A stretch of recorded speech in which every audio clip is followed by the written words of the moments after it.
Hello dear students, मैं संतोष कुमार प्रयागराज से आप सभी का स्वागत करता हूं ऑक्सी कोचिंग के एक और वीडियो में। इस वीडियो में हम प्रश्नावली 7.2 के क्वेश्चन नंबर 1 को सॉल्व करने वाले हैं।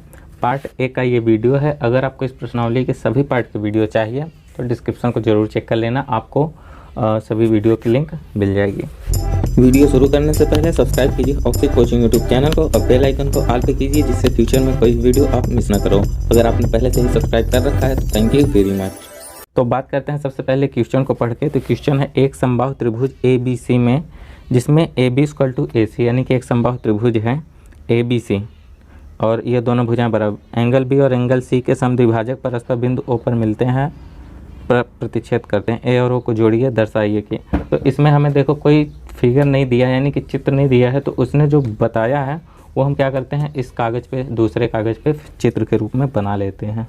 ठीक है, तो देखो सबसे पहले उसने क्या बोला था कि एक समबाहु त्रिभुज ए बी सी में, तो सबसे पहले हमें एक समबाहु त्रिभुज बनाना पड़ेगा।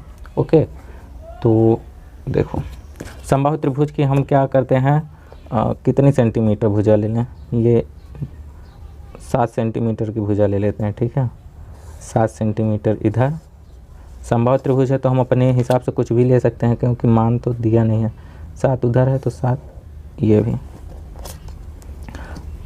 अब समबाहु में केवल दो ही, समद्विबाहु त्रिभुज में केवल 2 ही भुजाएं बराबर होती हैं। क्या ये भी 7 हमने बना लिया है? क्या देखें ज़रा, ये 8.5 है, 7 ये 6.5 है, 7 नहीं है। ठीक है, कोई दिक्कत नहीं है इससे, यानी कि हमने एक समबाहु त्रिभुज बना लिया। ठीक है, अब इस समबाहु त्रिभुज में हमारा एंगल ए ये रहा, बी ये रहा और सी ये रहा, क्योंकि उसने बताया था कि ए बी और ए सी जो हैं ये दोनों रेखाएं क्या हैं, बराबर होनी चाहिए। ओके, और उसके बाद बताया कि एंगल बी और एंगल सी के समद्विभाजक, यानी कि यहाँ पे देखो ये जो एंगल बी बन रहा है, ये वाला कोण, ये एंगल बी बन रहा है और यहाँ पे ये एंगल सी, तो इनका समद्विभाजक भी करना पड़ेगा। अभी देखो समद्विभाजक करेंगे तो ये ओ पर जाकर मिलेंगे, तो देखो कैसे करेंगे। तो समद्विभाजक करने के लिए ये देखो, मान लो ये पूरा कोण है। ठीक है, अब समद्विभाजक करेंगे तो अब हम प्रकार की सहायता से तो नहीं करने वाले, बस ऐसे ही अंदाज मार के कर दे रहे हैं। तो ये देखो हमने इसका समद्विभाजक कर लिया, प्रॉपर साथ दिखाई दे रही है। चलो ठीक है, तो एंगल बी का समद्विभाजक कर लिया, इसी तरीके से हम एंगल सी का भी समद्विभाजक कर लेते हैं। ओके, इन दोनों का हमने समद्विभाजक कर लिया। अब उसने बताया कि ये बिंदु ओ पर मिलते हैं, यानी कि ये जो बिंदु है इसको हमने ओ नाम दे दिया, तो इसी बिंदु पर ये मिल रहे हैं। ए और ओ को जोड़िए, उसके बाद हमें ए और ओ को क्या करना है, जोड़ भी देना है। तो लो भाई हमने जोड़ दिया, जैसा जैसा क्वेश्चन में बोला है हम वही कर रहे हैं, जोड़ दिया। अब हमें प्रूफ करना है, तो इसके लिए देखो 2 का क्वेश्चन दिए गए हैं, यानी कि 2 ऑप्शन दिया गया है प्रूफ करने के लिए, तो दोनों को हम इसी वीडियो में सॉल्व कर देंगे। तो पहला ऑप्शन है कि O B equal to O C, यानी कि O B equal to O C, ये प्रूफ करना है। तो देख लो पहले ओ बी और ओ सी है कहाँ, तो ये रहा ओ बी और ये रहा ओ सी, यानी कि ये वाली भुजाएं जो पूछ रहा है कि ये बराबर हैं, यही हमें प्रूफ करना है। तो देखो करते हैं इसका हल, स्टार्ट यहाँ से। तो देखो आप एक काम करना, रचना में क्या कहते हैं ये चीज़ लिख लेना, मैं यहाँ पे लिख के नहीं बताने वाला। रचना में आप ये लिख लेना कि सर्वप्रथम त्रिभुज ए बी सी एक समद्विबाहु त्रिभुज बनाया, जिसमें A B equal to A सी और एंगल बी और एंगल सी का अर्धक किया, जो कि बिंदु ओ पर मिलते हैं, और ए और ओ को आपस में मिलाया। यानी कि जो भी क्वेश्चन में करने के लिए बोला है ना, वही आप बोल दो, वही आप लिख दो कि हमने ये किया वो किया, यानी कि क्वेश्चन में जो बोला है करने को आप रचना में लिख देना कि हमने ये सब कर दिया। ठीक है, तो अभी हम डायरेक्ट हल पे बढ़ते हैं। तो सबसे पहले आप बड़े वाले त्रिभुज को देखो, वैसे यहाँ पे 3 त्रिभुज बन रहे हैं, 1 2 3, तो सबसे पहले बड़े वाले ए बी सी को देखो। तो यानी कि त्रिभुज ए बी सी में, अब आप हमें, मैं आपको ये बता दूं कि कैसे मैं इसे समद्विबाहु इन दोनों भुजाओं को बराबर प्रूफ करूंगा।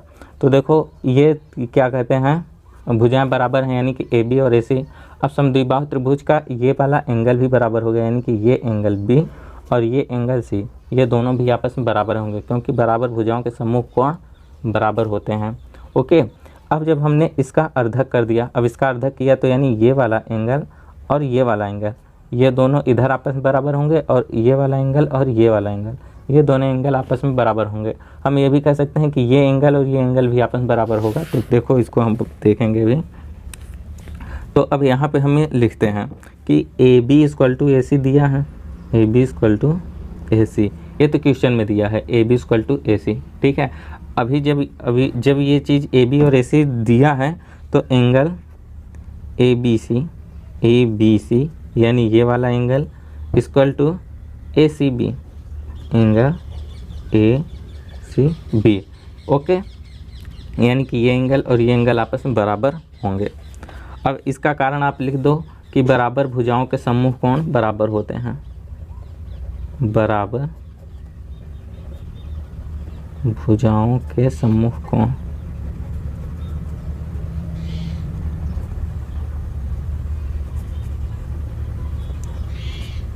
बराबर भुजाओं के समूह कोण, इतना लिख लो, बाकी टीचर समझ जाएंगे कि हाँ बंदे को पता है, ठीक है। अभी देखो हमने क्या किया कि इन कोणों का अर्धा किया, क्वेश्चन में बोला भी था कोणों का अर्धा करने पर। तो जब हमने एंगल बी को अर्धा किया तो ये दो कोणों में टूट गया, ठीक है। एक कोण ये यानी कि बी ओ सी और दूसरा ये ए बी ओ, ठीक है। तो ये दो एंगल में टूट गया, ठीक है। तो जब दो एंगल में टूट गया तो हम सबसे पहले यहाँ पे लिखेंगे कि कोणों का अर्धा करने पर, ओके। हमने अर्धा किया ना तो हम वो भी लिख देते हैं, कोण एंगल बी एंगल सी का अर्धा करने पर,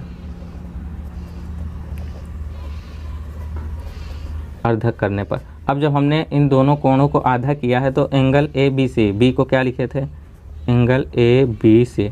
अब इसका अर्धा किया है तो ये बटा 2 हो जाएगा, इक्वल टू ये भी होगा ए सी बी, यानी कि एंगल ए सी बी, ये भी बटा 2 हो जाएगा, क्योंकि अर्धा किया है तो अपान 2 तो हो ही जाएगा, ओके। इस चीज़ से आपको सहमत होना चाहिए। अभी देखो एंगल ए बी सी अपान 2 ये कहाँ पे है, ए बी सी, तो यानी कि ये वाला एंगल का आधा, आधा तो भाई ये भी है और ये भी है, यानी कि ये भी आधा है इस कोण का और ये भी आधा है। तो हम ए बी सी अपान 2 के स्थान पे ये वाला कोण भी लिख सकते हैं, ए बी ओ भी, और ये वाला कोण भी लिख सकते हैं, यानी कि ओ बी सी। और हमें किस कोण की ज़रूरत पड़ेगी, ओ बी सी वाले की, क्योंकि हमें इस त्रिभुज के ये दोनों रेखाएं बराबर दिखाने के लिए हमें इस त्रिभुज की आवश्यकता पड़ेगी। तो हम क्या करेंगे, इसके स्थान पे एंगल ए बी सी अपान 2 के स्थान पे ये वाला कोण लिख देंगे आराम से, क्योंकि है। तो ओ बी सी हम इसके स्थान पे लिख देंगे angle O B C equal to, same वही काम इसके लिए भी करेंगे, यानी ए सी बी अपान 2। देखो ए सी बी अर्धक किया है तो ये भी इसका अर्धक है, ये भी इसका अर्धक है। तो हमें किस कोण की आवश्यकता है, ओ सी बी, यानी कि सिर्फ इसी कोण की आवश्यकता है, ओ सी बी की। तो हमें यही लिखेंगे, इसके स्थान पे angle O C B, okay. तो देखो ये एंगल और ये एंगल भी बराबर हमने प्रूफ कर दिया, वैसे बराबर ही हैं क्योंकि बराबर का आधा बराबर ही होता है। तो अब आप छोटे वाले त्रिभुज में आओ, त्रिभुज ओ बी सी में, ओ बी सी में, छोटे वाले त्रिभुज में क्या कहते हैं, जब ये वाला कोण बराबर है तो हम लिखेंगे कि जब angle O B C equal to angle O C B, यानी कि जब ये वाले एंगल बराबर हैं तो हमारी वो जो प्रमेय है शायद आपको याद आएगी कि बराबर भुजाओं के समूह कोण बराबर होते हैं और बराबर कोण के समूह भुजाएं भी बराबर होती हैं। तो यानी कि अगर जब कोण बराबर हैं तो समूह भुजाएं भी बराबर होंगी। तो हम यहाँ पे लिखेंगे इसीलिए ओ बी जो है वो बराबर होगी ओ सी के, ठीक है। तो हमने यहाँ पे ये चीज़ प्रूफ कर दिया, O B equal to A C हमने प्रूफ कर दिया। तो हम यहाँ पे P R O P E D, okay, proof कर दिया है। आपको समझ में आ गया तो बहुत अच्छी बात है, और नहीं आया है तब देखते रहो और क्या, ठीक है। आप इसके बाद इसे लिख सकते हो O B equal to O C. इसका कारण आप क्या लिख सकते हो कि बराबर कोणों की सम्मुख भुजाएं, यानी कि जो कोण बराबर हैं उनके सम्मुख भुजाएं भी बराबर होंगी, कारण में आप इसे लिख सकते हो, और नहीं भी लिखते तो भी कोई दिक्कत नहीं है, ठीक। तो अभी पहला ऑप्शन तो हमने प्रूफ कर दिया है, अभी आप बचा है दूसरा ऑप्शन प्रूफ करने की। तो दूसरा ऑप्शन क्या है कि एन ओ कोण ए को समद्विभाजित करती है, यानी कि एन ओ ने ए ओ, यानी कि ए ओ, ये वाली जो रेखा है ए ओ, ये इस कोण को समद्विभाजित करती है, ये हमें प्रूफ करना है, ठीक है। तो देखो कैसे करेंगे, तो देखो दूसरे ऑप्शन को प्रूफ करने के लिए हम आपको बता दें कि हम करेंगे क्या। इस अब देखो ये वाला त्रिभुज देखो ए ओ बी, ये वाला त्रिभुज ए O B A O B A O B, यानी ये वाला त्रिभुज और ये वाला त्रिभुज, दो त्रिभुज आपको दिख रहे हैं। इस त्रिभुज को छोड़ दो, सिर्फ इसे और इसे पकड़ो, इन दोनों को हम सर्वांग प्रूफ कर देंगे। अगर ये दोनों त्रिभुज सर्वांग प्रूफ हो गए तो ये कोण और ये कोण बराबर हो जाएंगे। अगर ये कोण और ये कोण बराबर हो गए तो कहने का मतलब ओ ए जो है इस एंगल ए का अर्धक कर रही है। सिंपल, कितना इजी है। तो सबसे पहले हम इन दोनों त्रिभुज को सर्वांग प्रूफ करेंगे। तो इसके लिए क्या लिखेंगे कि त्रिभुज ए बी ओ, नहीं ए ओ बी लिखो या ए बी ओ लिखो, कोई दिक्कत नहीं है, और ए ओ सी में, ए ओ सी में इन दोनों त्रिभुज को सर्वांग कैसे प्रूफ करेंगे। देखो ए बी, ये इस रेखा को देखो, ये रेखा और ये रेखा बराबर है क्योंकि ये तो क्वेश्चन में ही दिया था, और ये रेखा इस त्रिभुज की है और ये रेखा इस वाले त्रिभुज में आ रही है। तो हम ये लिख देंगे कि A B equal to A सी, इसका कारण दिया है। ओके, अब ये देखो हमने अभी तो प्रूफ किया कि ओ बी और ओ सी हमने अभी अभी जस्ट प्रूफ किया है इससे पहले वाले ऑप्शन में। तो ठीक है, तो हम ये भी लिख सकते हैं क्योंकि ओ बी जो है इस त्रिभुज की रेखा है और ओ सी जो है इस त्रिभुज की। तो हम यहाँ पे लिखेंगे कि ओ बी जो है वो ओ सी के बराबर है, इसे हमने प्रूफ किया है। तो हम यहाँ पे लिख देंगे कि P R O V E D, proved, यानी कि सिद्ध किया हुआ। ठीक है, तो हमने ये भी चीज़, दो चीज़ हमने प्रूफ कर दी, अभी तीसरा और हमें प्रूफ करना है। तो तीसरी के लिए हम क्या करेंगे कि इस वाली भुजा को देखो, ए ओ को देखो। ठीक है, यानी कि हमने तीनों भुजाओं को बराबर प्रूफ कर दिया एक दूसरे के। अगर त्रिभुज की तीनों भुजाएं बराबर होती हैं तो दोनों त्रिभुज आपस में सर्वांग होंगे। तो ए ओ को देखो, तो ये भी बराबर होगी, यानी ए ओ जो है वो ओ ए, ये दोनों के लिए बराबर होगी। क्यों बराबर होगी? क्योंकि ये उभयनिष्ठ है। ओके, उभयनिष्ठ भुजा, ये भी लिख लेना, कोई दिक्कत नहीं है।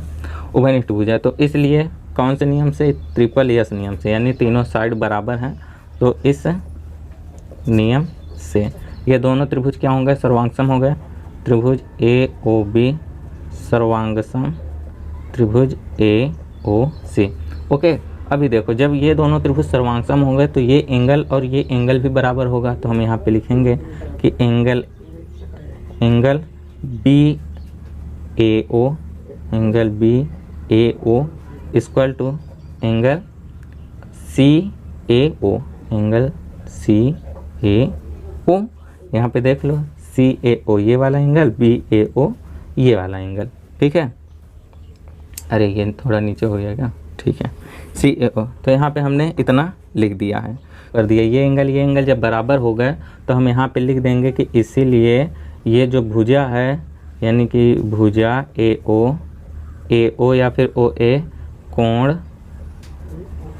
कोण ए को समद्विभाजित करती है, समद्विभाजित करती है। देख लो, समद्विभाजित ही तो किया है ना, इस एंगल ए को दो बराबर भागों में बांट दिया है, तो समद्विभाजित ही तो किया है। तो देखो दूसरा ऑप्शन भी हमने प्रूफ कर दिया। आपको कैसा लगा यार? वीडियो काफ़ी बड़ी बन गई है, तो सो डोंट वरी यार, क्योंकि आपको ज़्यादा डिटेल में हम समझाने की कोशिश करते हैं, तो इसीलिए थोड़ी सी बड़ी बन गई, तो इसके लिए कोई दिक्कत नहीं है। तो इसी के साथ ही अब समाप्त करते हैं वीडियो को। अगर आपको कहीं पे डाउट है तो कमेंट में ज़रूर बता देना, या फिर हमने डिस्क्रिप्शन में टेलीग्राम की लिंक दी है तो वहाँ पे ज्वाइन होकर ज़रूर से पूछ लेना। और आपकी अगर मर्जी है तो वीडियो को लाइक कर देना और शेयर भी कर ही सकते हो। तो मिलते हैं आपसे नेक्स्ट वीडियो में क्वेश्चन नंबर 2 को लेके। तब तक के लिए बाय बाय, टेक केयर, ख्याल रखना अपना, बाय।